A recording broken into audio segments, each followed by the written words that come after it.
제발 나 버리지 마라, 선영아. 이 섬에서 나 혼자 어떻게 살란 말이니?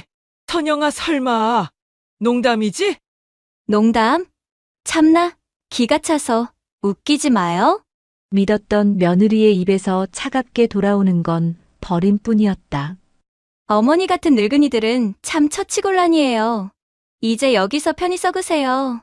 더는 우리 인생에 참견하지 말고요. 사랑이라 믿었던 관계는 욕심 앞에서 가장 잔혹한 칼날로 변해 있었다.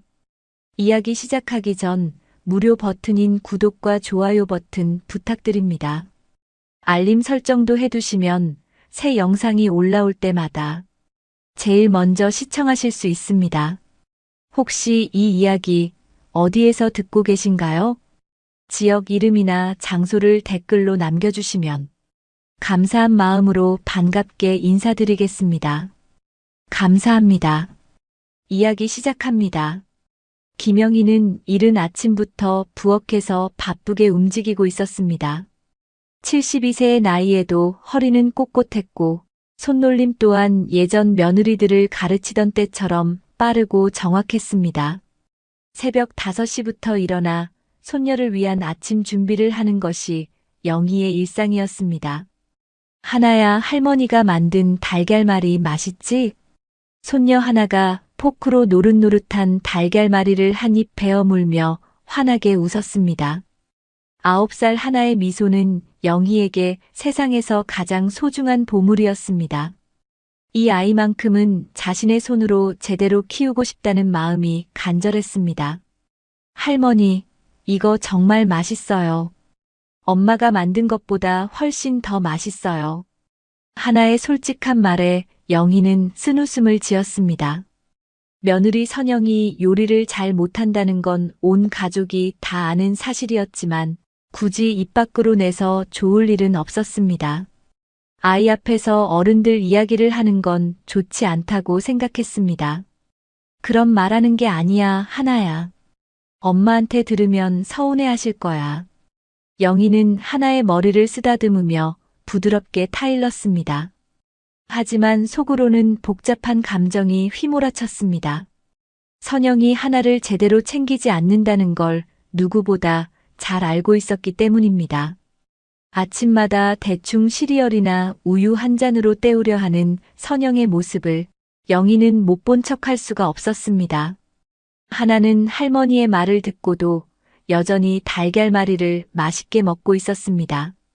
그 모습을 바라보는 영희의 마음은 따뜻했지만 동시에 걱정도 함께 밀려왔습니다. 자신이 없으면 이 아이가 제대로 된 아침을 먹을 수 있을까 하는 생각이 들었습니다. 아침 8시 현관문이 열리는 소리와 함께 선영의 목소리가 들려왔습니다. 어머니, 일찍 일어나셨네요. 선영의 인사는 언제나 그렇듯 형식적이었습니다.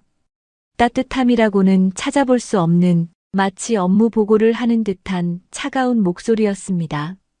영희는 선영이 들어올 때마다 느끼는 이 서늘한 기운에 익숙해져야만 했습니다. 응, 하나 아침 챙겨주려고 일찍 일어났지. 너도 앉아서 같이 먹어라. 영희는 며느리를 위해 그릇을 하나 더 꺼내며 말했습니다. 시어머니로서 며느리를 챙기는 것은 당연한 일이라고 생각했습니다. 하지만 선영은 손을 내저으며 거절했습니다. 그 손짓에서도 차가운 기운이 느껴졌습니다. 저는 괜찮아요. 회사 식당에서 먹을 거예요. 선영은 하나에게 가방을 건네주며 재촉했습니다. 마치 이 집에서 하루빨리 벗어나고 싶어 하는 듯한 모습이었습니다. 하나야, 빨리 먹고 준비해. 학교 늦는다. 영희는 선영의 태도에서 묘한 불편함을 느꼈습니다. 마치 자신이 방해가 되는 존재라는 듯한 시선, 빨리 이 자리를 벗어나고 싶어하는 기색이 역력했습니다. 시계를 자꾸 보며 안절부절 못하는 선영의 모습에 영희는 가슴 한편이 서늘해짐을 느꼈습니다. 하나가 아쉬워하며 할머니에게 뽀뽀를 하고 학교에 가자 집안은 갑자기 조용해졌습니다. 영희와 선영 둘만 남은 공간에는 묘한 긴장감이 흘렀습니다. 선영은 평소보다 더 차가운 표정으로 영희를 바라봤습니다. 어머니, 솔직히 말씀드릴 게 있어요.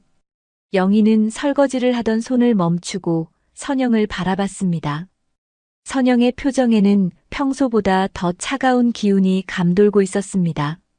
무언가 중대한 이야기를 하려는 듯한 분위기였습니다. 영희는 본능적으로 좋지 않은 예감이 든다는 걸 느꼈습니다. 어머니 연세도 이제 72세이시잖아요. 혼자 이 큰 집에서 생활하시는 게 위험해 보여요. 영희는 가슴이 철렁했습니다.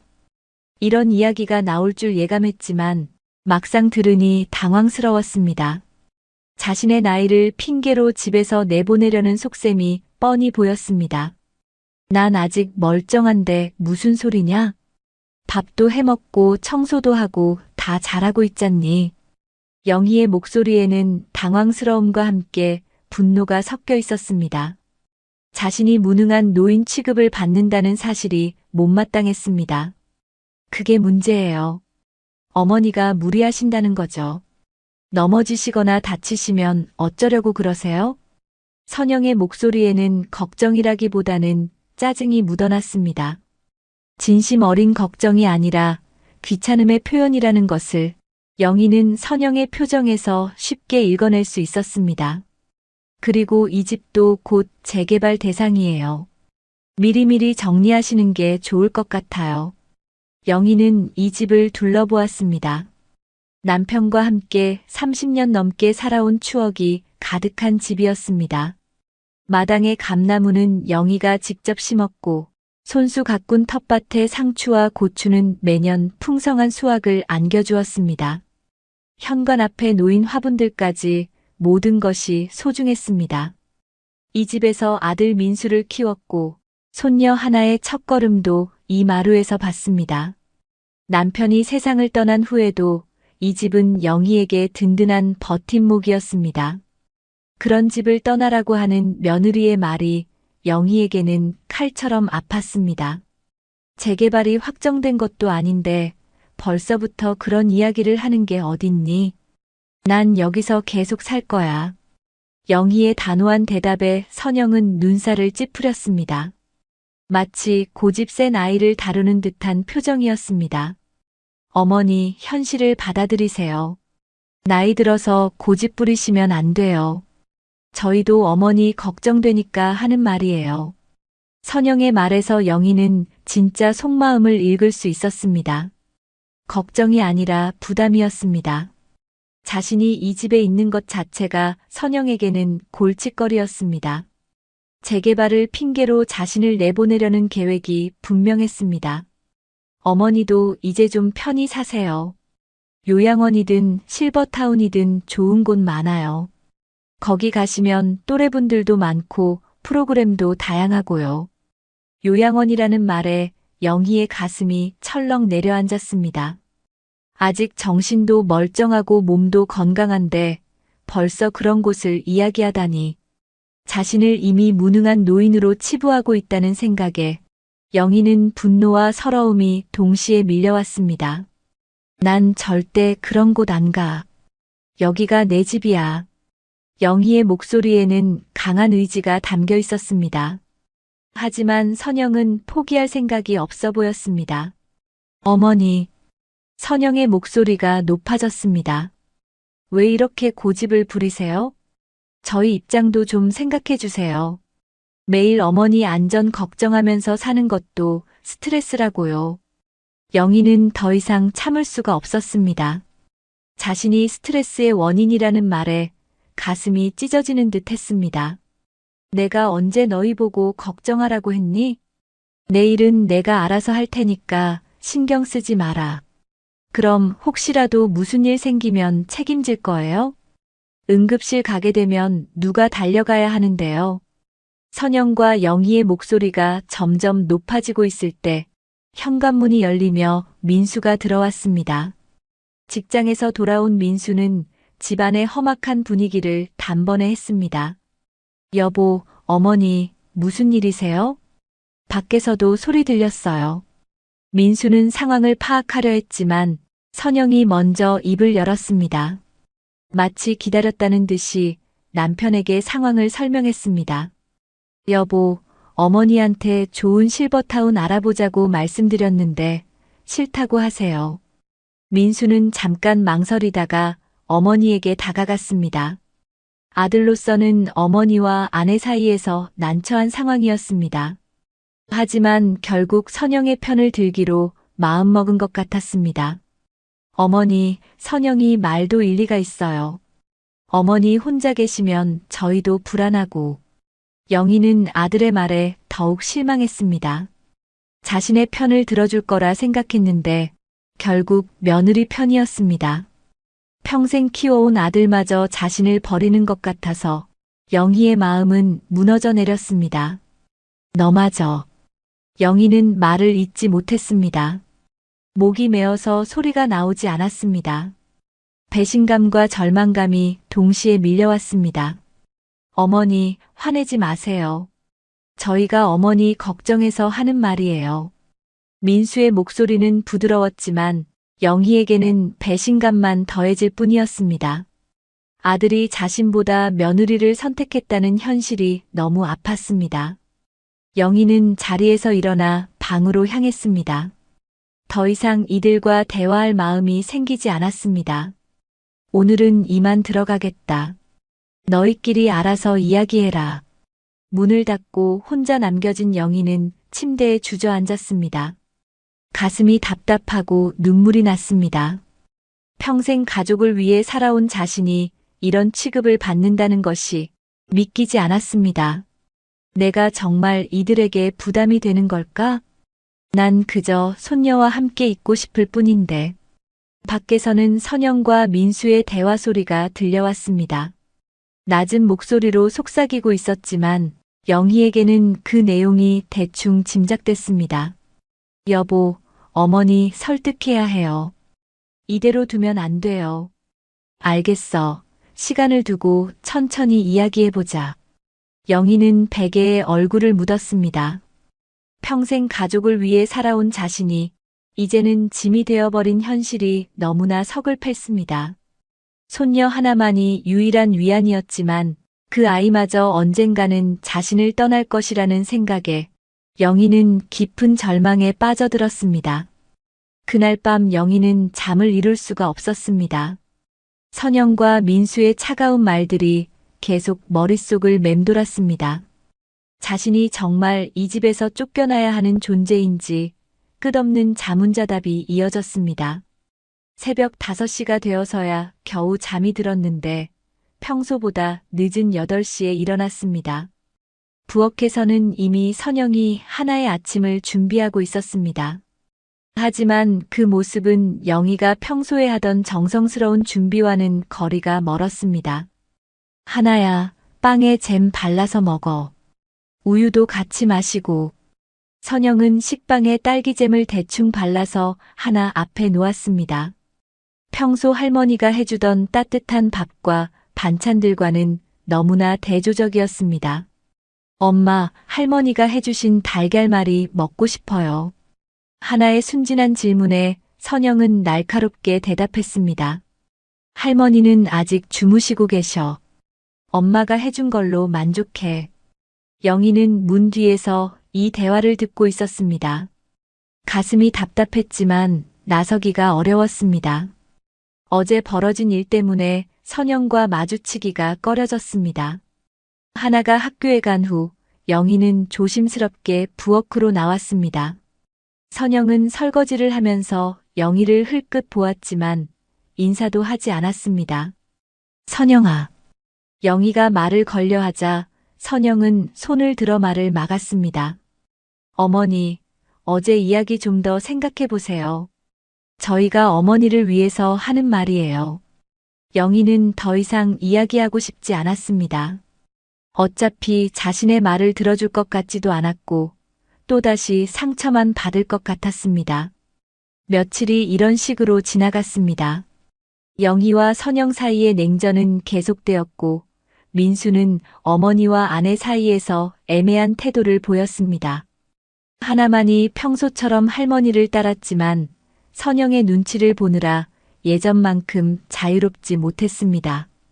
어느 날 저녁 온 가족이 모인 식탁에서 선영이 갑자기 밝은 목소리로 말했습니다. 여러분, 좋은 소식이 있어요. 영희는 선영의 갑작스럽게 바뀐 태도에 의아했습니다. 며칠 동안 차가웠던 분위기와는 전혀 다른 모습이었습니다. 무슨 소식인데, 여보? 민수가 궁금해하며 물었습니다. 회사에서 복지 차원에서 가족 여행비를 지원해준대요. 그것도 꽤 큰 금액으로요. 선영의 목소리에는 들뜬 기색이 역력했습니다. 우와, 여행 가는 거예요? 하나가 눈을 반짝이며 소리쳤습니다. 아이에게는 가족 여행이라는 말만으로도 충분히 신이 났습니다. 그래, 우리 가족 모두 함께 여행을 가는 거야. 선영은 하나의 머리를 쓰다듬으며 말했습니다. 그리고 시선을 영희에게 돌렸습니다. 어머니도 함께 가셔야죠. 가족 여행인데 어떻게 어머니만 빼놓을 수 있겠어요? 영희는 선영의 갑작스러운 친절에 당황했습니다. 며칠 전까지만 해도 자신을 집에서 내보내려 했던 사람이 이제는 여행에 함께 가자고 하고 있었습니다. 난 괜찮다. 너희끼리 다녀와라. 영희는 조심스럽게 거절했습니다. 선영의 진심을 의심하지 않을 수 없었습니다. 아니에요, 어머니. 이런 기회가 언제 또 있겠어요? 온 가족이 함께 추억을 만드는 거잖아요. 선영은 포기하지 않았습니다. 오히려 더욱 적극적으로 영희를 설득했습니다. 그런데 저는 회사 일 때문에 못 갈 것 같아요. 민수가 갑자기 말했습니다. 아, 그래? 선영의 얼굴에서 뭔가 미소를 봤어요. 프로젝트 마감이 다음 주인데 어떻게 빠질 수가 없어요. 미안해요, 여보. 민수는 정말 아쉬워하는 표정이었습니다. 그럼 저희 셋이서 가야 하나요? 선영은 잠시 생각하는 듯 했습니다. 당연히 가야죠. 어머니와 하나를 위해서라도요. 할머니, 그래도 같이 가요. 아빠는 없어도 우리끼리라도 재미있게 놀아요. 하나가 할머니의 소매를 잡으며 애원했습니다. 영희는 손녀의 부탁을 거절하기 어려웠습니다. 하지만 여전히 선영의 의도가 의심스러웠습니다. 어디로 가는데? 영희가 조심스럽게 물었습니다. 아, 그게 정말 좋은 곳이에요. 선영은 눈을 반짝이며 설명했습니다. 무인도 체험 여행이에요. 요즘 굉장히 인기 있는 프로그램이래요. 자연 속에서 며칠 동안 지내면서 힐링도 하고 가족 간의 유대감도 깊어지고요. 무인도라는 말에 영희는 불길한 예감이 들었습니다. 하지만 가족들의 기대에 찬 눈빛을 보니 거절하기가 쉽지 않았습니다. 무인도에서 뭘 하고 지내는데? 캠핑도 하고 바다에서 수영도 하고 자연 관찰도 하고 가족끼리 대화도 나누고요. 도시 생활에 지친 현대인들에게 최고의 휴양이래요. 선영의 설명은 그럴듯했습니다. 하지만 영희는 왜인지 모르게 마음이 편하지 않았습니다. 어머니 건강에도 정말 좋을 것 같아요. 민수도 어머니를 걱정하는 듯한 말을 했습니다. 할머니, 저도 처음 가보는 거예요. 같이 가면 더 재미있을 것 같아요. 하나의 순수한 기대에 영희는 마음이 흔들렸습니다. 손녀와 함께 추억을 만들 수 있는 기회였습니다. 언제 가는데? 영희가 다시 물었습니다. 다음 주 금요일이에요. 이틀 정도 있다가 일요일에 돌아오는 거예요. 선영이 대답했습니다. 그것도 회사에서 모든 준비를 다 해준다고 하네요. 저희는 그냥 가기만 하면 돼요. 너무 좋은 조건이었습니다. 영희는 의심스러웠지만 가족들의 간절한 부탁을 외면하기 어려웠습니다. 정말 안전한 곳이겠지? 영희의 걱정스러운 질문에 선영은 자신 있게 대답했습니다. 당연하죠. 회사에서 추천하는 곳인데 위험할 리 없어요.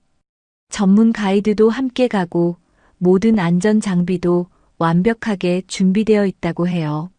선영의 말을 듣고 영희는 조금 안심했습니다. 하지만 여전히 마음 한편에는 불안함이 남아 있었습니다. 어머니, 결정하세요. 이런 기회 놓치면 언제 또 올지 몰라요. 선영이 재촉했습니다. 영희는 잠시 생각에 잠겼습니다.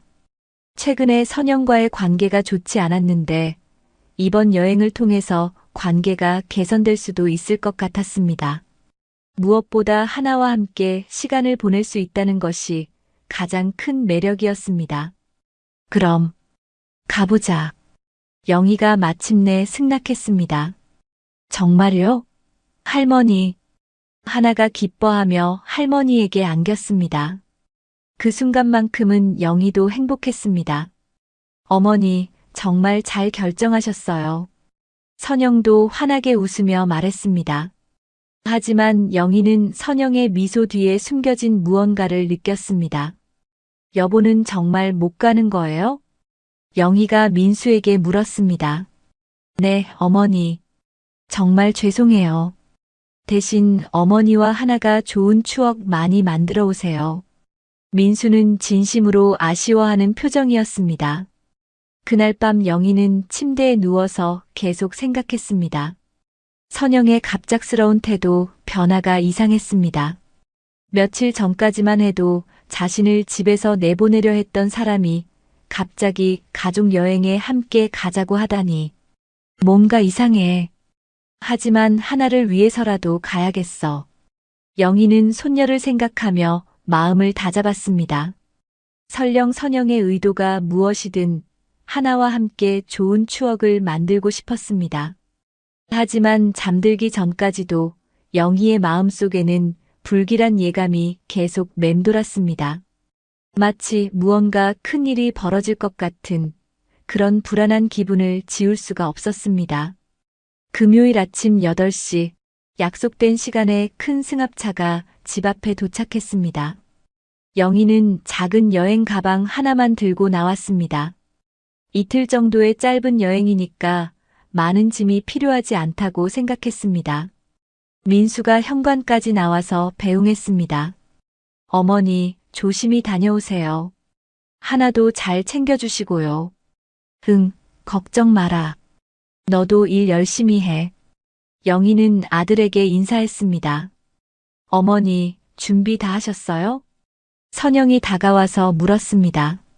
며칠 전과는 달리 상당히 친절한 말투였습니다.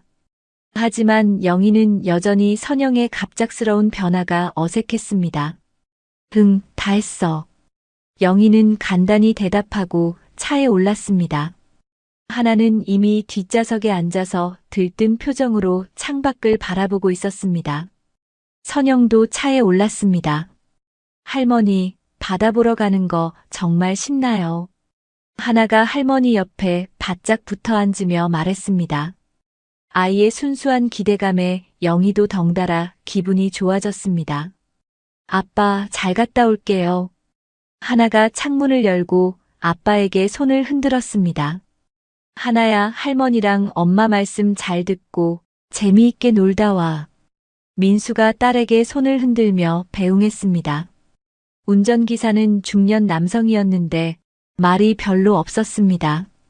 선영이 목적지를 알려주자 고개만 끄덕이고 차를 출발시켰습니다.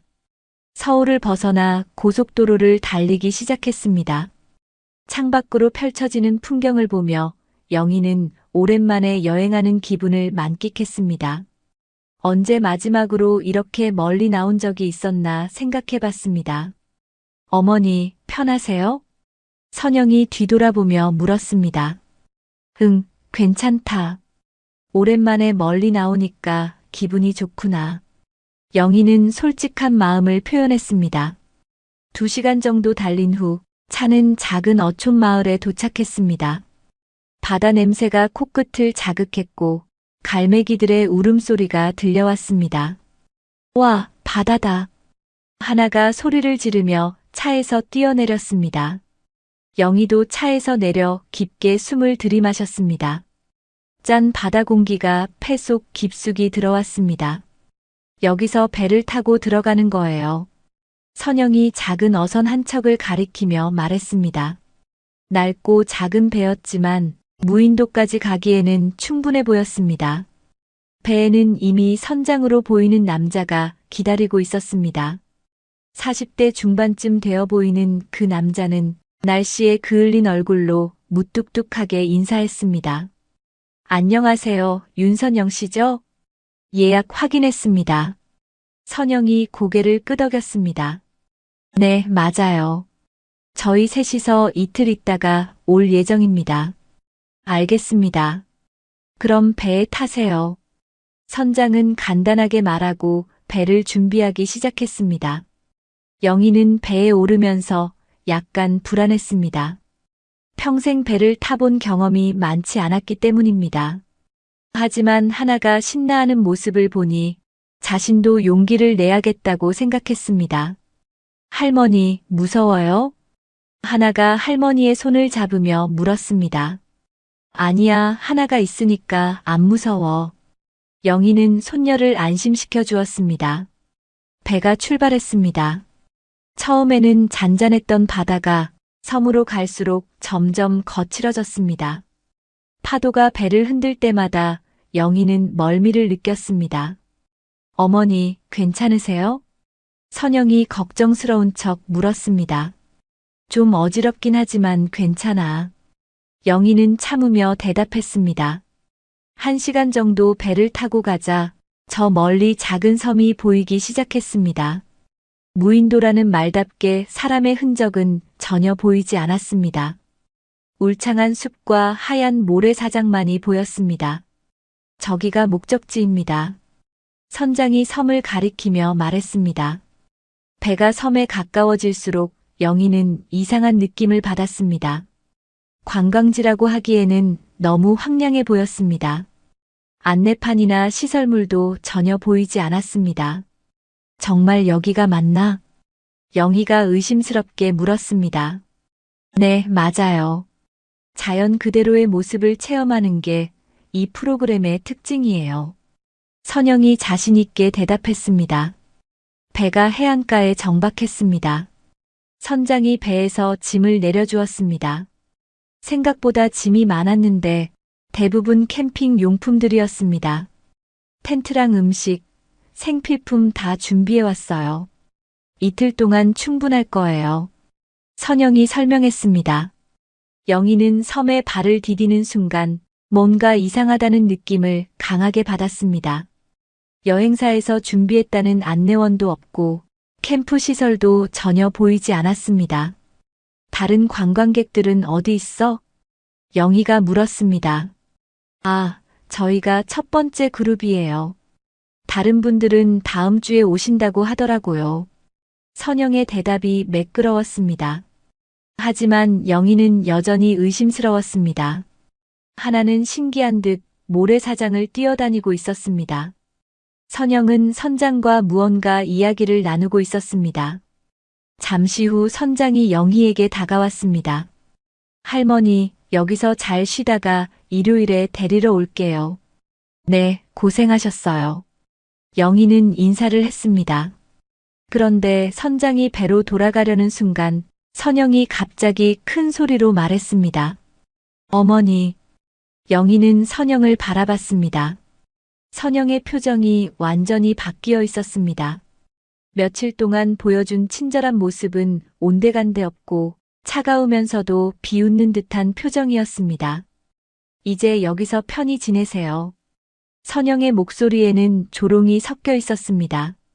무슨 소리야? 영희가 당황스러워 물었습니다. 더는 우리 발목 잡지 말고 여기서 혼자 지내시라고요. 선영의 말에 영희는 충격을 받았습니다. 무슨 뜻인지 이해할 수 없었습니다. 선영아, 농담하는 거지? 영희는 믿을 수 없다는 표정으로 말했습니다. 하나는 어디 있어? 영희가 손녀를 찾았습니다. 하지만 하나는 이미 배에 타고 있었습니다. 할머니. 하나가 배에서 울면서 소리쳤습니다. 아이도 상황을 이해했는지 눈물을 흘리고 있었습니다. 엄마, 할머니 두고 가면 안 돼요. 하나가 선영에게 매달렸지만 선영은 아이를 떼어냈습니다. 하나야. 영희가 배로 뛰어가려 했지만 선장이 막았습니다. 할머니, 안 돼요. 선장의 목소리는 차갑고 단호했습니다. 제발, 하나만은. 영희가 애원했지만 이미 배는 섬에서 멀어지고 있었습니다. 할머니, 할머니. 하나가 배에서 계속 울면서 할머니를 부르고 있었습니다. 어머니, 혼자서도 잘 지내실 거예요. 이 섬에는 먹을 것도 있고 샘물도 있어요. 선영이 마지막으로 소리쳤습니다. 영희는 무너지는 심정으로 배가 점점 작아지는 것을 바라봤습니다. 며느리가 자신을 버리고 떠나는 현실을 받아들일 수가 없었습니다. 이럴 수가. 영희는 모래사장에 주저앉아 울음을 터뜨렸습니다. 배는 이미 수평선 너머로 사라져버렸습니다. 혼자 남겨진 무인도에서 영희는 절망감에 빠졌습니다. 며느리가 어떻게 이런 잔인한 일을 할 수 있는지 이해할 수 없었습니다. 바다는 무심하게 파도를 보내고 있었고 갈매기들만이 슬픈 울음소리를 내고 있었습니다. 영희는 이제야 선영의 진짜 계획을 깨달았습니다. 처음부터 자신을 이곳에 버릴 작정이었던 것입니다. 하나야. 할머니가 꼭 살아서 너를 다시 만날 거야. 영희는 손녀를 생각하며 마음을 다잡았습니다. 이대로 포기할 수는 없었습니다. 배가 완전히 사라진 후 영희는 한참 동안 모래사장에 주저앉아 있었습니다. 현실을 받아들이기가 너무 어려웠습니다. 평생 믿고 살았던 가족들이 자신을 이런 곳에 버리고 갔다는 사실이 악몽 같았습니다. 이게 꿈이겠지. 영희는 자신의 뺨을 꼬집어 봤습니다. 하지만 아픔만 느껴질 뿐 꿈에서 깨어나지는 않았습니다. 차가운 바닷바람이 영희의 뺨을 스쳐 지나갔습니다. 해가 서쪽으로 기울기 시작했습니다. 이대로 있다가는 밤이 되고 말 것 같았습니다. 영희는 마음을 추스르고 일어났습니다. 일단 살아남아야 한다는 생각이 들었습니다. 섬을 둘러보기 시작했습니다.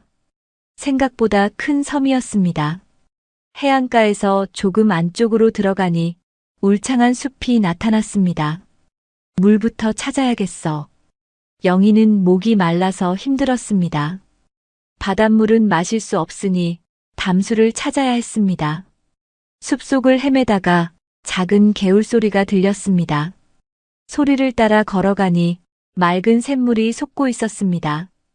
다행이다. 영희는 두 손으로 물을 떠서 마셨습니다. 차가우면서도 달콤한 물맛에 조금 힘이 났습니다. 이제 잠을 잘 곳을 찾아야 했습니다.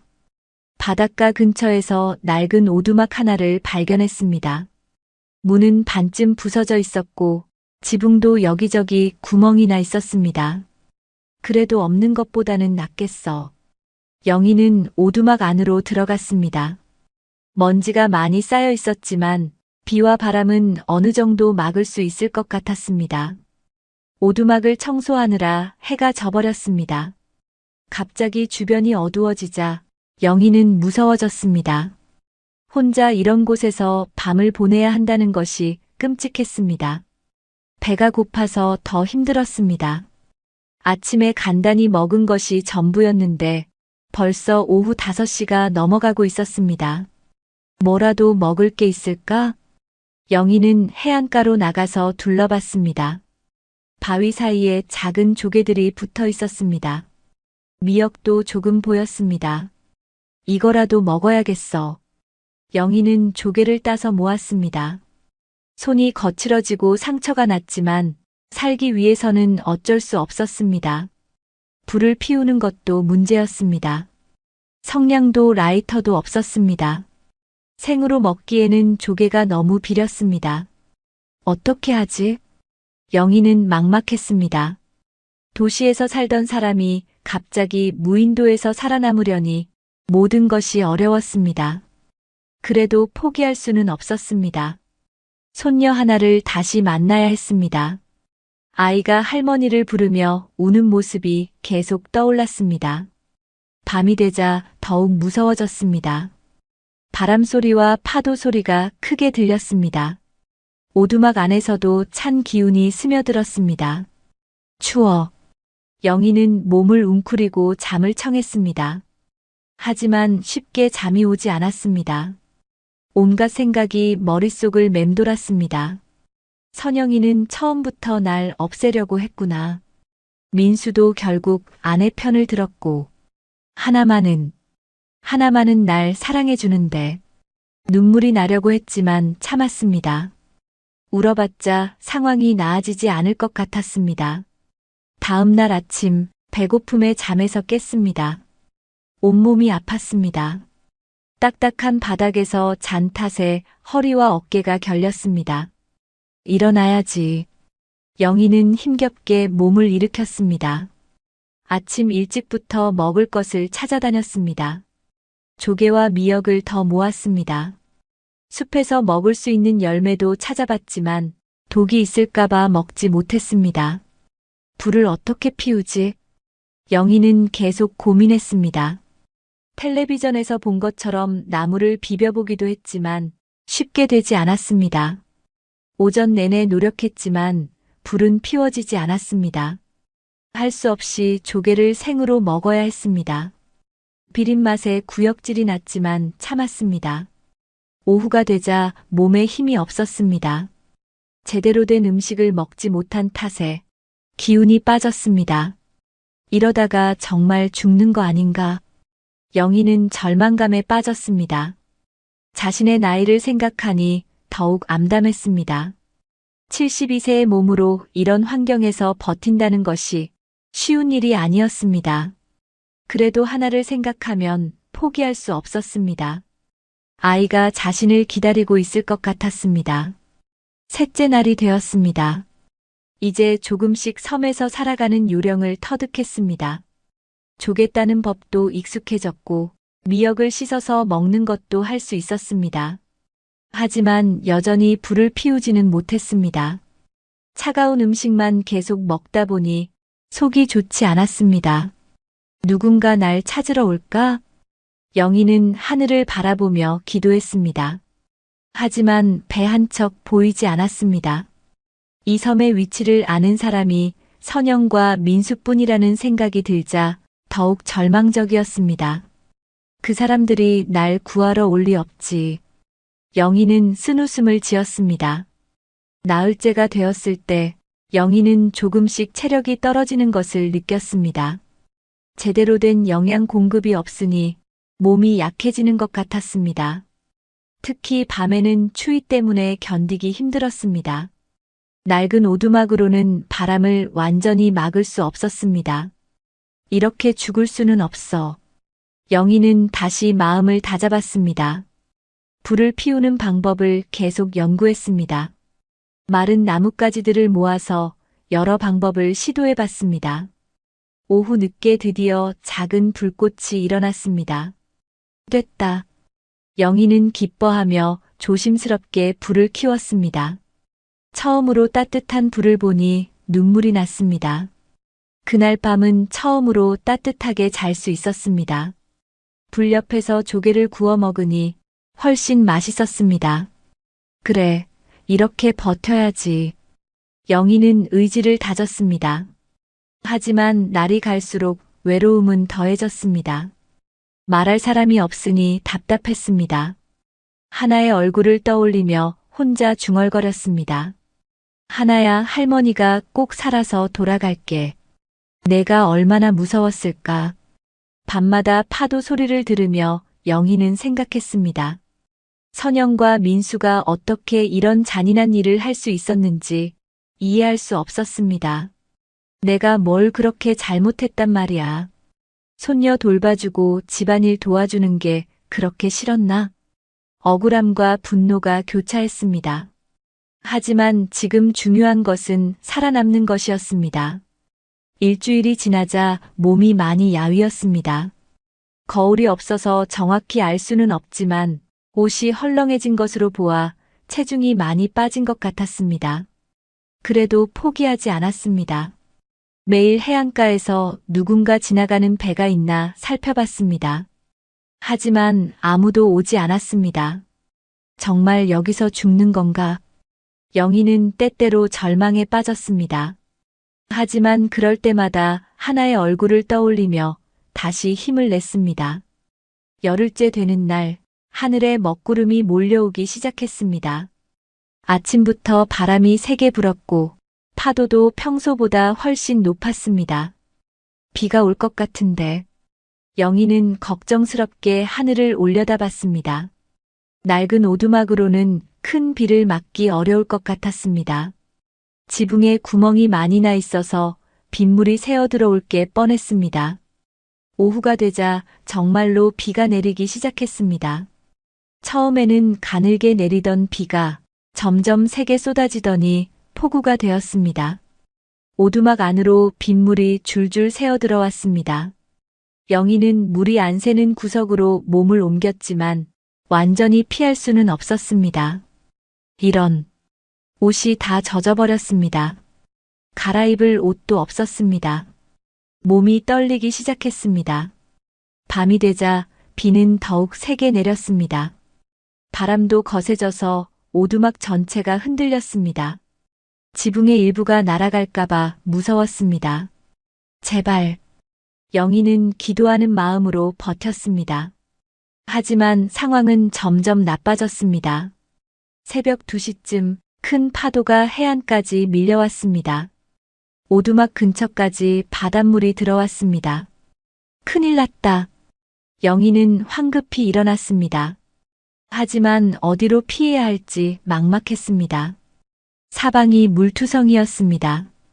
그때 더 큰 파도가 밀려왔습니다. 오두막 안까지 바닷물이 들어왔습니다. 영희는 물에 휩쓸려 넘어질 뻔했습니다. 살려줘. 영희는 필사적으로 문틀을 붙잡았습니다. 하지만 물의 힘이 너무 셌습니다. 손에 힘이 빠져서 놓칠 것 같았습니다. 그 순간 또 다른 거대한 파도가 덮쳤습니다. 영희는 바닷물에 완전히 휩쓸렸습니다. 물속에서 허우적거리며 숨을 쉬려 했지만 계속 물만 마시게 되었습니다. 이대로 죽는 건가? 영희는 의식이 흐려지는 것을 느꼈습니다. 하나의 얼굴이 마지막으로 떠올랐습니다. 하나야, 미안해. 할머니가 약속을 지키지 못할 것 같아. 그때 누군가가 영희의 팔을 붙잡았습니다. 할머니, 정신 차려요. 낯선 목소리였습니다. 영희는 가까스로 의식을 되찾았습니다. 눈을 떠보니 한 노인이 자신을 끌고 가고 있었습니다. 70세 정도로 보이는 남자 노인이었습니다. 여기는 위험해요. 높은 곳으로 가야 해요. 노인이 영희를 부축해서 언덕 위로 끌고 갔습니다. 영희는 기력이 없어서 제대로 걸을 수가 없었습니다. 언덕 위에는 작은 동굴이 있었습니다. 노인이 영희를 동굴 안으로 데려갔습니다. 동굴 안은 바깥보다 따뜻했습니다. 괜찮으세요? 노인이 걱정스럽게 물었습니다. 영희는 한동안 말을 할 수 없었습니다. 물을 너무 많이 마셔서 기침이 계속 나왔습니다. 고마워요. 겨우 말을 꺼냈습니다. 천만에요. 같은 처지인데 당연히 도와야죠. 노인의 말에 영희는 의아했습니다. 같은 처지라니요? 저도 이 섬에 버려진 사람이에요. 노인의 대답에 영희는 충격을 받았습니다. 네, 저도 가족한테 속아서 여기 온 지 한 달이 넘었어요. 노인의 말에 영희는 말을 잇지 못했습니다. 자신과 같은 처지의 사람이 또 있다는 것이 믿기지 않았습니다. 제 이름은 박철수예요. 올해 73살이고요. 저는 김영희입니다. 72살이에요. 두 노인은 서로 인사를 나눴습니다. 어떻게 여기까지 오게 되셨어요? 영희가 조심스럽게 물었습니다. 철수는 깊은 한숨을 쉬었습니다. 아들 며느리가 저를 요양원에 보내려고 했어요. 제가 거부하니까 가족 여행이라고 속여서 여기까지 데려온 거죠. 영희는 자신의 이야기와 너무 비슷해서 놀랐습니다. 저도 똑같아요. 며느리가 가족 여행이라고 해서 따라왔는데 여기서 저를 버리고 갔어요. 두 사람은 서로의 처지를 이해할 수 있었습니다. 정말 세상에 이런 일이 있을 수 있나요? 영희가 억울해했습니다. 요즘은 이런 일이 종종 있다고 해요. 노인들을 돈 주고 버리는 곳이 따로 있다더군요. 철수의 말에 영희는 더욱 분노했습니다. 그럼 우리를 데려온 사람들이 돈을 냈다는 얘기인가요? 그런 것 같아요. 이 섬 자체가 그런 용도로 쓰이는 곳인 모양이에요.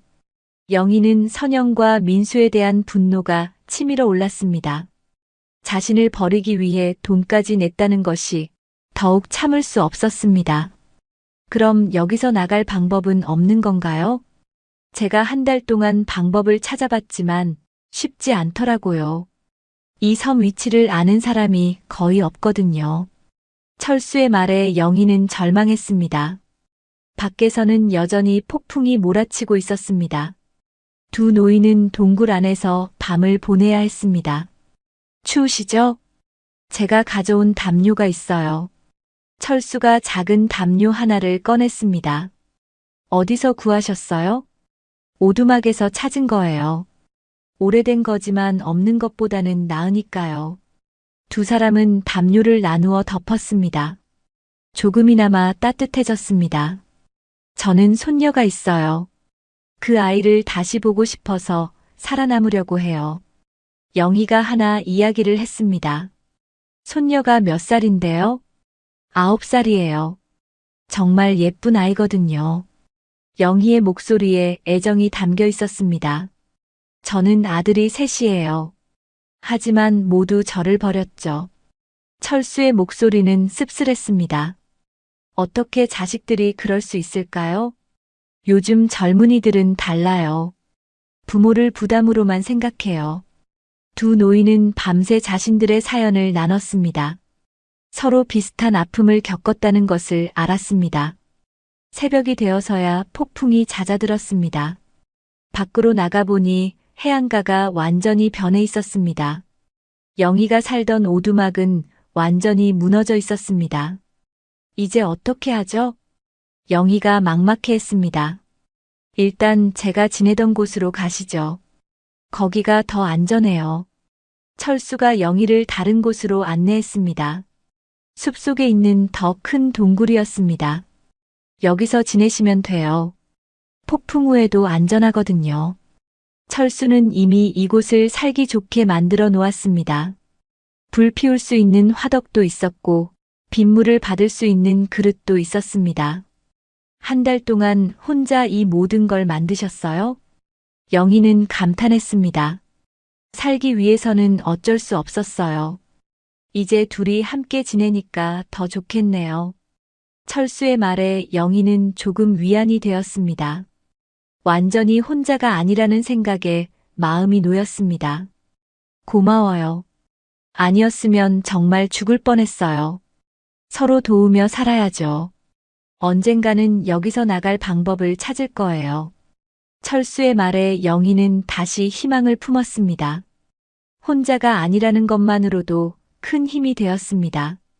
나도 가족에게 버림받아 여기 끌려온 사람이요. 철수의 말이 영희의 가슴을 찢었습니다. 자신 혼자만 이런 일을 당한 게 아니구나 하는 생각에 더욱 서글펐습니다. 얼마나 많은 노인들이 이렇게 버려지고 있을까? 영희는 생각만 해도 분노가 치밀어 올랐습니다. 철수와 함께 지낸 지 사흘이 지났습니다. 두 노인은 서로 의지하며 하루하루를 버텨나갔습니다. 혼자일 때보다 훨씬 든든했습니다. 무엇보다 대화 상대가 있다는 것이 큰 위안이었습니다. 영희 할머니, 오늘은 날씨가 좋네요. 철수가 동굴 밖을 내다보며 말했습니다. 폭풍이 지나간 후 며칠 동안 맑은 날씨가 계속되고 있었습니다. 그러게요. 이런 날에는 기분도 좀 나아지는 것 같아요. 영희도 동굴 밖으로 나가서 햇볕을 쬐었습니다. 따뜻한 햇살이 몸에 스며들자 기운이 났습니다. 철수 할아버지, 저 혼자 생각을 좀 정리해봤어요. 영희가 진지한 표정으로 말했습니다. 무슨 생각 말이에요? 저는 여기서 끝낼 수가 없어요. 반드시 살아나가서 진실을 밝히고 선영의 죗값을 물어야 해요. 영희의 목소리에는 강한 결의가 담겨 있었습니다. 처음 이 섬에 버려졌을 때의 절망적인 모습과는 완전히 달랐습니다. 그래요, 맞는 말이에요. 우리가 여기서 죽으면 그 사람들 뜻대로 되는 거죠. 철수도 영희의 말에 동의했습니다. 그런데 어떻게 여기서 나갈 수 있을까요? 영희가 현실적인 문제를 제기했습니다. 일단 이 섬을 샅샅이 뒤져봐야 해요. 뭔가 도움이 될 만한 것이 있을 수도 있거든요. 철수의 제안에 영희는 고개를 끄덕였습니다. 좋은 생각이에요. 저도 처음에 급하게 둘러본 것뿐이라 제대로 찾아보지 못했어요. 두 사람은 그날부터 본격적으로 섬을 탐험하기 시작했습니다. 먼저 해안가를 따라 걸으며 쓸만한 것들을 찾아봤습니다. 여기 뭔가 있어요. 영희가 바위 사이에서 플라스틱 통을 하나 발견했습니다. 뭔가요? 철수가 다가와서 봤습니다. 물통이네요. 뚜껑도 있고 깨끗해 보여요. 좋네요. 물을 저장해 둘 수 있겠어요. 두 사람은 작은 발견에도 기뻐했습니다. 살아남기 위해서는 모든 것이 소중했습니다. 오후에는 섬 반대편으로 가봤습니다. 그쪽은 아직 가보지 못한 곳이었습니다. 바위가 많고 파도가 센 곳이었습니다. 조심해서 가세요. 여기는 바위가 미끄러워요. 철수가 영희를 부축하며 말했습니다. 고마워요. 나이가 들어서 균형 잡기가 어려워요. 영희는 철수의 도움을 받아 조심스럽게 걸었습니다. 그때 저 멀리 뭔가 큰 것이 보였습니다. 저기 뭔가 있어요. 영희가 손가락으로 가리키며 말했습니다. 어디요? 철수가 눈을 찡그리며 바라봤습니다. 저기 바위 뒤쪽에 뭔가 걸려 있어요. 두 사람은 그곳으로 다가갔습니다. 가까이 가보니 낡은 어선의 잔해였습니다. 배의 일부가 바위에 걸려서 부서져 있었습니다. 이거 어선 같은데요? 영희가 말했습니다. 그런 것 같아요. 언제 여기 떠밀려온 걸까요? 철수가 배의 상태를 살펴봤습니다. 오래된 것 같지는 않아요. 아직 녹이 많이 슬지 않았거든요. 두 사람은 배 안을 뒤져봤습니다. 쓸만한 것이 있나 찾아보려고 했습니다. 여기 로프가 있어요. 영희가 긴 밧줄을 발견했습니다. 이거 유용하겠는데요. SOS 신호 보낼 때 쓸 수 있을 것 같아요. 철수가 말했습니다. 계속 뒤지다가 철수가 뭔가를 발견했습니다. 영희 할머니, 이거 보세요. 뭔데요? 영희가 다가갔습니다. 무전기예요. 철수의 손에는 작은 무전기가 들려 있었습니다. 물에 젖어서 고장났을 수도 있지만 그래도 희망적이었습니다. 정말요? 작동하나요? 영희가 흥분해서 물었습니다. 철수가 전원 버튼을 눌러봤습니다. 하지만 아무 반응이 없었습니다. 안 되네요. 물에 젖어서 망가진 것 같아요. 그래도 고쳐볼 수 있지 않을까요? 영희는 포기하지 않았습니다. 글쎄요. 전자제품은 제가 잘 몰라서. 철수는 고개를 저었습니다. 그래도 가져가요. 혹시 모르잖아요. 영희가 무전기를 챙겼습니다. 더 뒤지다가 낚시 도구도 몇 개 발견했습니다. 낚시줄과 바늘이 있었습니다. 이거 정말 유용하겠어요. 물고기를 잡을 수 있을 것 같은데요. 그러게요. 조개만 먹다가 물고기도 먹을 수 있다면 얼마나 좋겠어요. 두 사람은 뜻밖의 수확에 기뻐했습니다. 동굴로 돌아온 후 영희는 무전기를 자세히 살펴봤습니다. 물기를 완전히 말려야겠어요. 어떻게요? 불 옆에 두고 천천히 말리는 거예요. 급하게 하면 더 망가질 수 있어요. 영희는 조심스럽게 무전기를 분해해 봤습니다. 젊은 시절 전자제품 공장에서 일했던 경험이 있어서 간단한 원리는 알고 있었습니다. 안에 물이 많이 들어가 있네요. 말릴 수 있을까요? 시간이 걸리겠지만 해볼 만해요. 영희는 무전기 부품들을 하나씩 분리해서 불 옆에 늘어놓았습니다. 이틀 정도 말리고 나서 다시 조립해 봐야겠어요. 대단하세요. 이런 것도 할 수 있으시다니. 철수가 감탄했습니다. 젊었을 때 공장에서 일해봐서 조금 아는 거예요. 영희는 겸손하게 말했습니다. 그날 저녁 두 사람은 새로 찾은 낚시 도구로 물고기를 잡으려고 했습니다. 하지만 쉽지 않았습니다. 물고기가 잘 안 잡히네요. 철수가 아쉬워했습니다. 처음이니까 당연해요. 며칠 연습하면 잡을 수 있을 거예요. 영희는 긍정적으로 생각했습니다. 영희 할머니는 정말 긍정적이세요. 저는 자꾸 부정적으로 생각하게 돼요.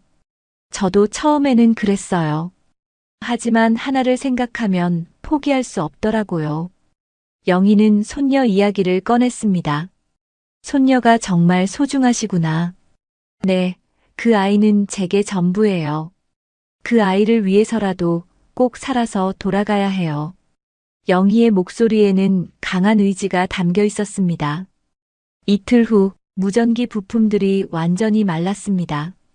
영희는 조심스럽게 다시 조립했습니다. 됐어요. 이제 켜봐야겠어요. 영희가 전원 버튼을 눌렀습니다. 잠시 후 작은 불빛이 켜졌습니다. 와, 됐어요. 두 사람은 기뻐서 소리쳤습니다. 정말 대단해요. 철수가 영희의 손을 잡으며 말했습니다. 영희는 무전기를 켜고 주파수를 맞춰봤습니다. 잡음만 들렸지만 그래도 작동한다는 것이 중요했습니다. 이제 구조 요청을 해볼 수 있어요. 누구에게요? 해양경찰이나 해군이요. 계속 신호를 보내면 누군가 받을 거예요. 영희는 희망에 찼습니다. 그날 밤부터 영희는 매일 정해진 시간에 구조 신호를 보냈습니다. 처음에는 응답이 없었지만 포기하지 않고 계속 시도했습니다. 영희 할머니, 정말 끈기가 대단해요. 포기하면 끝이에요. 끝까지 해봐야죠. 영희의 의지는 점점 더 강해졌습니다. 처음 이 섬에 왔을 때와는 완전히 다른 사람이 되어 있었습니다. 며칠이 지난 어느 날 밤 무전기에서 희미한 응답이 들려왔습니다.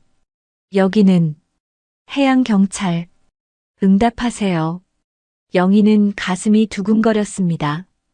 드디어 누군가와 연결된 것 같았습니다. 여기는 무인도에 고립된 사람입니다. 도와주세요. 영희가 급히 말했습니다. 하지만 신호가 너무 약해서 제대로 연결되지 않았습니다. 아직 멀어요. 하지만 희망이 보여요. 영희는 포기하지 않았습니다. 매일 밤 같은 시간에 신호를 계속 보냈습니다. 무전기 신호를 보낸 지 일주일이 지났습니다. 매일 밤 10시에 정확히 구조 신호를 보내고 있었지만 아직까지 명확한 응답은 받지 못했습니다. 하지만 영희는 포기하지 않았습니다. 오늘도 신호를 보내봅시다. 영희가 무전기를 켜며 말했습니다. 여기는 무인도에 고립된 조난자입니다. 좌표를 정확히 알 수 없지만 남해안 어딘가로 추정됩니다. 긴급 구조가 필요합니다. 영희의 목소리는 이제 훨씬 침착해졌습니다. 처음과는 달리 구조 요청도 체계적으로 하고 있었습니다. 그때 무전기에서 선명한 음성이 들려왔습니다. 여기는 해양경찰청입니다. 신호 접수했습니다. 정확한 위치를 알려주세요. 영희와 철수는 서로 얼굴을 마주보며 기뻐했습니다. 드디어 제대로 된 응답을 받은 것입니다. 정확한 좌표는 모르겠습니다. 하지만 남해안에서 배로 1시간 정도 거리의 작은 무인도입니다. 저희는 이곳에 한 달 넘게 고립되어 있습니다. 알겠습니다. 수색팀을 출동시키겠습니다. 내일 아침부터 해상수색을 시작하겠습니다. 해양경찰의 응답에 두 사람은 눈물이 났습니다. 드디어 구조될 가능성이 보였습니다. 다음 날 오전 10시쯤 저 멀리서 배 한 척이 나타났습니다. 배다. 배가 온다. 철수가 소리치며 해안가로 뛰어갔습니다. 영희도 급히 따라갔습니다. 정말로 흰색 배 한 척이 섬을 향해 오고 있었습니다. 구조대인가 봐요. 영희가 기뻐하며 말했습니다. 두 사람은 손을 크게 흔들며 신호를 보냈습니다. 배는 점점 가까이 다가왔습니다. 그런데 배가 가까워지자 영희는 이상한 느낌을 받았습니다. 해양경찰 배가 아니라 일반 어선 같았습니다. 배가 해안에 정박하자 몇 명의 사람이 내렸습니다. 그중 한 명을 보자 영희는 충격을 받았습니다. 선영이었습니다. 어머니, 아직 살아계셨군요. 선영의 목소리는 차갑고 비웃는 듯 했습니다. 선영아, 너 왜 왔니? 영희는 당황했습니다. 구조대가 온 줄 알았는데 선영이 나타난 것입니다. 저희가 어머니를 데리러 왔어요. 선영은 뻔뻔하게 말했습니다. 무슨 소리야? 너희가 날 버리고 간 거 아니냐? 영희는 분노했습니다. 그때 선영과 함께 온 남자 둘이 영희와 철수 앞으로 다가왔습니다. 이들의 표정이 좋지 않았습니다. 조용히 하세요. 그중 한 명이 협박조로 말했습니다. 이 사람들이 누구야? 영희가 물었습니다. 어머니께서 무전기로 구조 신호를 보내시는 바람에 저희가 곤란해졌거든요. 선영이 차갑게 대답했습니다. 그게 무슨 뜻이야? 이 섬이 뭐 하는 곳인지 모르세요? 노인들을 버리는 전용 장소예요. 선영의 말에 영희는 경악했습니다. 뭐라고? 여기서 돈을 받고 노인들을 처리하는 거예요. 그런데 어머니께서 구조 신호를 보내시니까 경찰이 수색을 시작했잖아요. 영희는 선영의 말을 듣고 모든 것을 깨달았습니다. 이 섬이 노인들을 버리는 불법 시설이었던 것입니다. 그럼 너희들이... 네, 저희가 돈을 내고 어머니를 여기 보낸 거예요. 조용히 여기서 생을 마감하시길 바랐는데 이렇게 소동을 피우시니까요. 선영의 말에 영희는 분노가 치밀어 올랐습니다. 너희들이 어떻게 이런 일을... 어머니도 이해하세요. 저희도 살기 어려워요. 어머니 모시고 살기에는 경제적 부담이 너무 크거든요. 선영은 뻔뻔하게 변명했습니다. 그때 함께 온 남자 중 하나가 무전기를 빼앗으려 했습니다. 이거 내놔요. 안 돼. 영희가 무전기를 꽉 잡았습니다. 할머니, 순순히 내놓으세요. 안 그러면 다칠 수도 있어요. 남자가 위협했습니다. 영희 할머니. 철수가 영희를 도우려 했습니다. 그때 갑자기 저 멀리서 또 다른 배가 나타났습니다. 이번에는 정말 해양경찰 배였습니다. 배에 해양경찰이라고 큰 글씨로 써 있었습니다. 경찰이다. 철수가 소리쳤습니다. 선영과 함께 온 남자들이 당황했습니다. 이런, 진짜 경찰이 왔네. 어떻게 하지? 그들은 서로 눈짓을 주고받았습니다. 해양경찰 배가 빠르게 접근했습니다. 확성기에서 목소리가 들려왔습니다. 여기는 해양경찰입니다. 구조 신호를 보내신 분 계십니까? 영희는 기회를 놓치지 않았습니다. 여기요. 도와주세요. 영희가 큰 소리로 외쳤습니다. 저희를 도와주세요. 이 사람들이 저희를 여기 버리고 갔어요. 선영은 영희를 말리려 했습니다. 어머니, 하지 마세요. 하지만 이미 늦었습니다. 해양경찰들이 상륙하기 시작했습니다. 무슨 일입니까? 경찰관이 물었습니다. 영희는 모든 것을 털어놓았습니다. 저희는 가족들에게 속아서 여기 버려진 사람들이에요. 이 며느리가 저를 가족여행이라고 속여서 데려와서는 여기서 버리고 갔어요. 정말입니까? 경찰관이 놀라며 물었습니다. 네, 저기 철수 할아버지도 같은 처지예요. 이 섬이 노인들을 버리는 불법 시설이라고 하더라고요. 영희의 증언에 경찰관들은 긴장했습니다. 윤선영 씨죠? 경찰관이 선영을 불렀습니다. 네. 그런데요? 선영은 당황스러워했습니다. 수상한 신고가 들어와서 수사 중이었습니다. 노인 유기 사건과 관련해서 조사를 받으셔야겠습니다. 뭐요?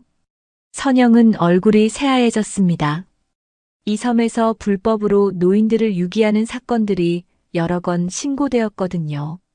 당신도 연루되어 있는 것 같네요. 경찰관의 말에 선영은 완전히 당황했습니다. 아니에요. 저는 그냥. 변명은 나중에 하세요. 일단 조사를 받아야 합니다. 경찰관들이 선영과 함께 온 남자들을 조사하기 시작했습니다. 무전 기록과 다른 노인의 증언이 모든 것을 밝혀냈습니다. 이 섬이 노인 유기를 전문으로 하는 불법 시설이었고 선영을 비롯한 많은 가족들이 돈을 주고 노인들을 버렸다는 것이 드러났습니다. 윤선영 씨, 당신은 노인학대 및 불법 감금 혐의로 체포합니다. 경찰관이 차갑게 말했습니다. 안 돼요. 저는 잘못한 게 없어요. 선영이 울부짖었습니다. 어머니를 이런 곳에 버린 게 잘못이 아니라고 하세요? 경찰관이 따져 물었습니다. 영희는 선영이 수갑을 차는 모습을 지켜봤습니다. 복수가 이루어지는 순간이었습니다. 선영아, 남을 버린 자는 결국 자신도 버림받는 법이야. 영희의 말에 선영은 더욱 절규했습니다. 어머니, 제발 용서해 주세요. 하지만 이미 모든 것이 늦었습니다. 선영은 경찰에게 끌려갔습니다. 해양경찰의 구조선이 영희와 철수를 태우고 부산항으로 향했습니다. 한 달 넘게 무인도에서 고생했던 두 노인은 마침내 문명 세계로 돌아올 수 있게 되었습니다. 할머니, 괜찮으세요? 구급대원이 영희의 건강 상태를 점검했습니다. 네, 괜찮아요. 많이 마르긴 했지만 별 탈 없어요. 영희는 생각보다 건강한 상태였습니다. 힘든 상황에서도 포기하지 않고 버틴 의지력이 놀라웠습니다. 대단하십니다. 72세 나이에 그 척박한 환경에서 한 달을 버티시다니. 의료진도 감탄했습니다.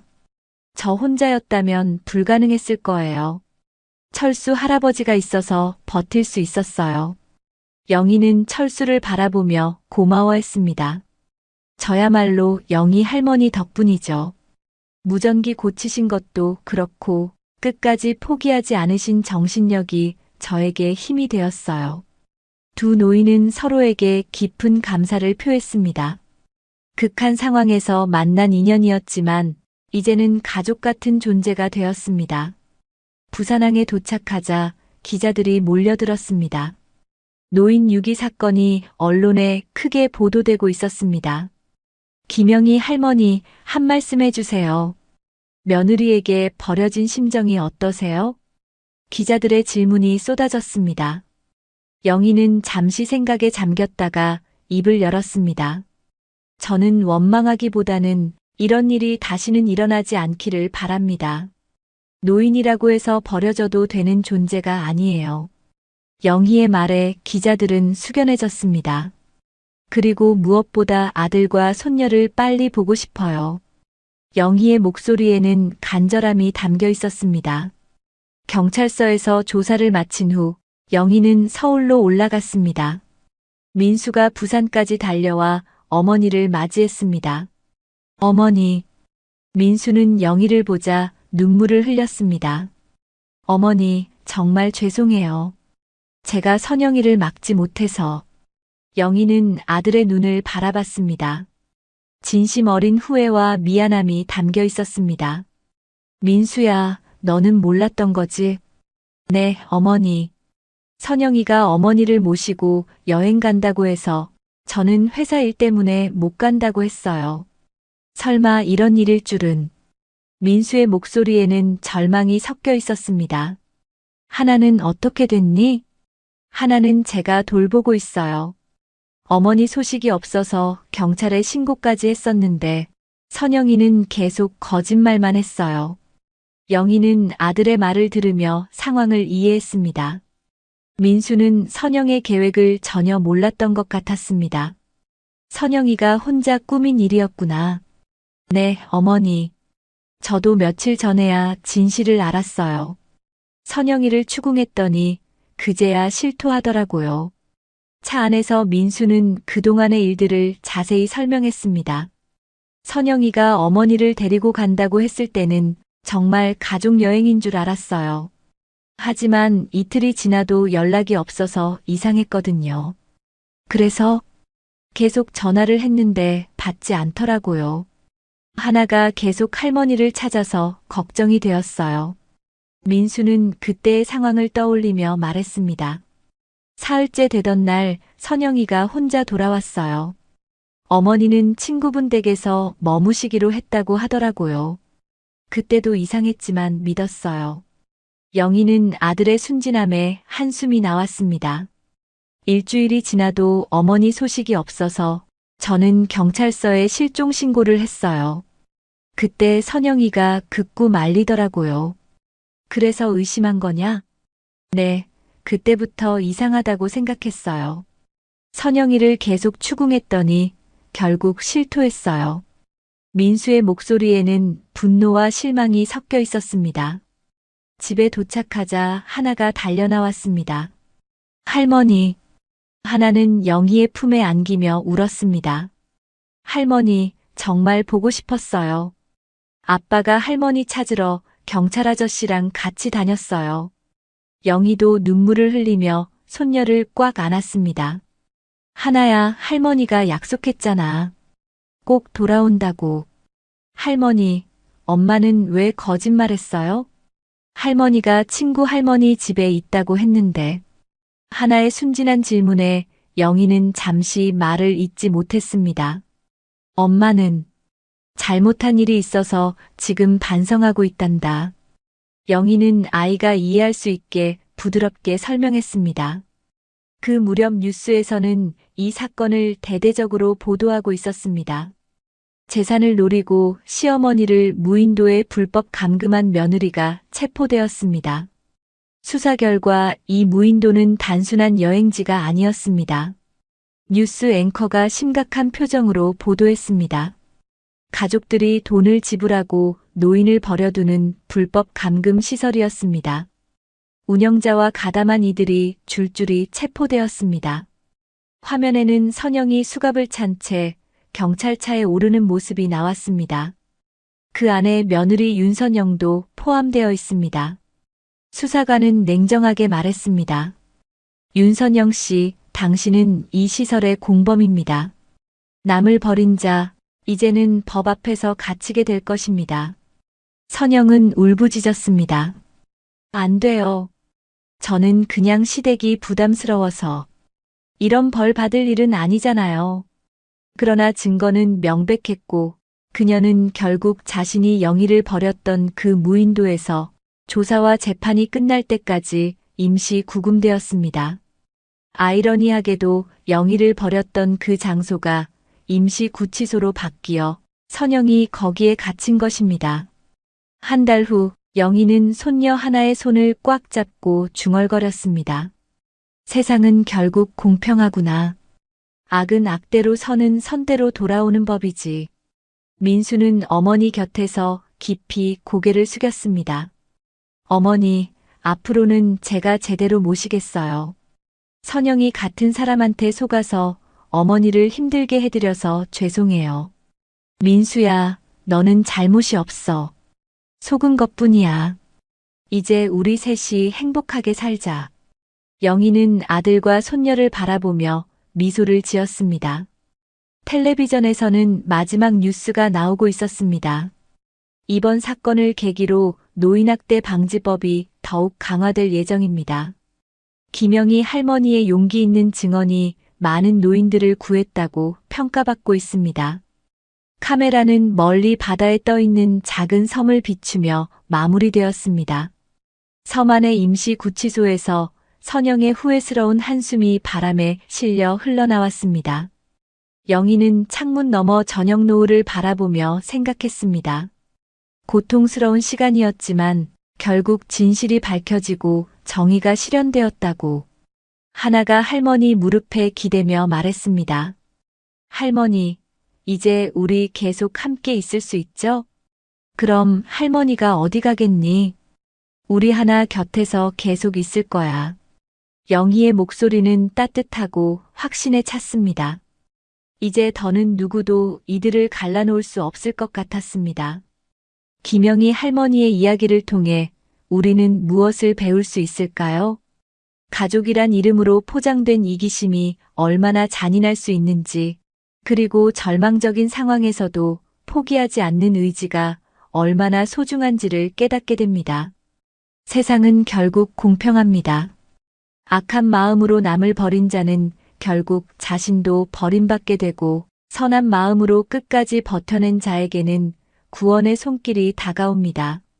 나이가 든다는 것이 짐이 되는 것이 아니라 지혜와 경험이 쌓인 소중한 존재라는 것을 우리 모두가 기억해야 할 것입니다. 어려운 상황에서도 희망을 잃지 않고 가족을 향한 사랑을 포기하지 않았던 영희 할머니처럼 우리도 인생의 폭풍우 앞에서 굳건히 서 있는 사람이 되어야겠습니다. 오늘 이야기는 여기까지입니다. 구독과 좋아요는 영상을 만드는데 큰 힘이 되며, 이 이야기 어디서 들으셨는지 지역, 이름이나 장소를 댓글로 남겨주시면 감사한 마음으로 반갑게 인사드리러 가겠습니다. 시청해주셔서 고맙습니다.